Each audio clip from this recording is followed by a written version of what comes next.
Charlie Kirk, National Day of Remembrance, will be October 14th. The Senate confirmed yesterday, unanimously, by the way, which is honestly great to see. I understand we disagree with several of senators fervently. I think several of them act like jackasses.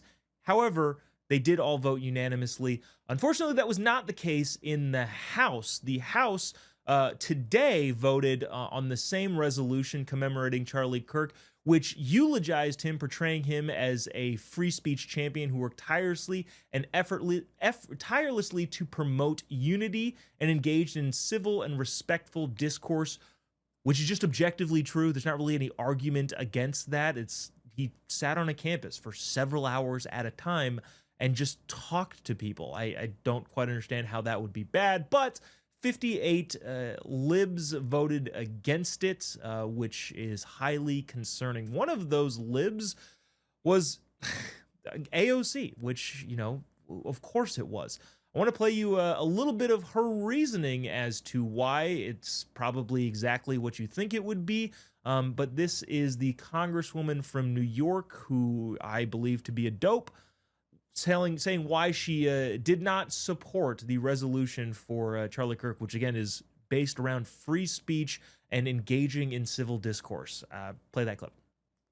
Today's resolution only underscores the majority's recklessness by choosing to author this condemnation and honoring on a purely partisan basis, instead of uniting Congress in this tragedy with one of the many bipartisan options to condemn political violence and Kirk's murder, as we did with the late Melissa Hortman. Instead, the majority proceeded with a resolution that brings great pain to the millions of Americans who endured segregation, Jim Crow, and the legacy of bigotry today. So basically, she's saying we don't want to vote for this resolution because it includes Charlie's name. Okay, well, why is that a problem? Well, she goes on to say, well, he did not like the civil rights movement, which gave black people several other rights. Okay, so what we're getting then is a bunch of libs took what Charlie said, misunderstood it, and then acted on that misunderstanding.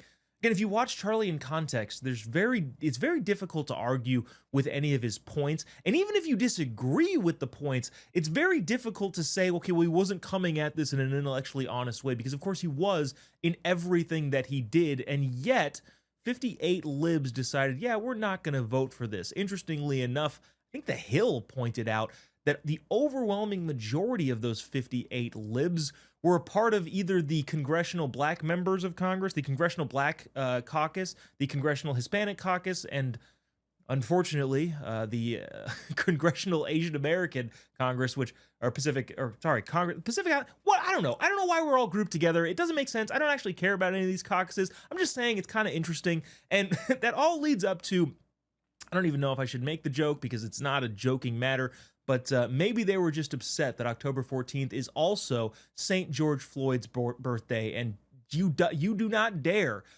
disgrace good old George Floyd, who was a drug addict and not a good person overall, which everybody agrees with, by putting the Day of Remembrance, which is also Charlie's birthday, coincidentally enough, on that George Floyd day.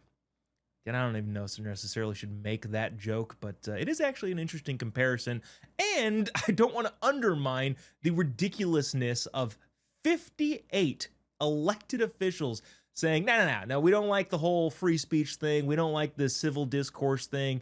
We don't like any of that stuff because specifically this guy is attached to it. It's disgusting, but again, I'm glad it passed.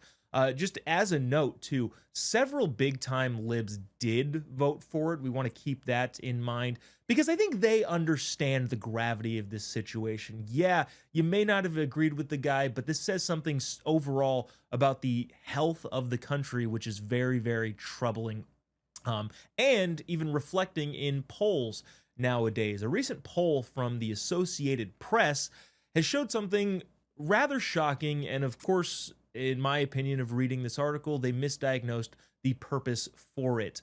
A poll that was conducted just days after Charlie Kirk's assassination said that only half of Republican voters now see the nation as on the right course, which is down from 70% in June.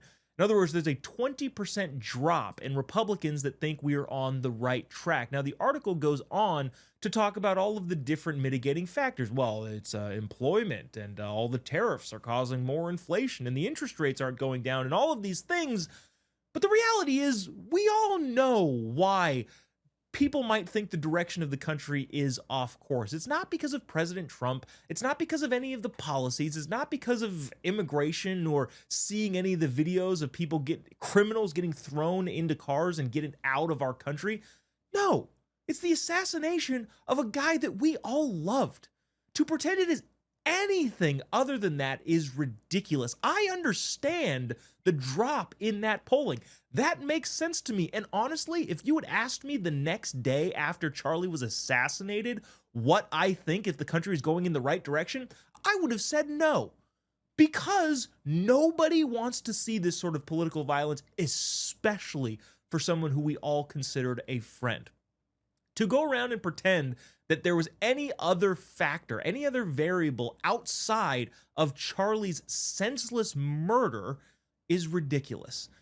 Libs are going to obviously be trying to paint that in a way that is not conducive to conservatives in politics. They're going to say, well, look, they don't even approve of their own administration when their administration is in power. But no, the reality is that we all saw that horrific murder and decided, yeah, the country collectively as a culture, not the administration, not the policy, is on a not great track right now. And that's to put it lightly.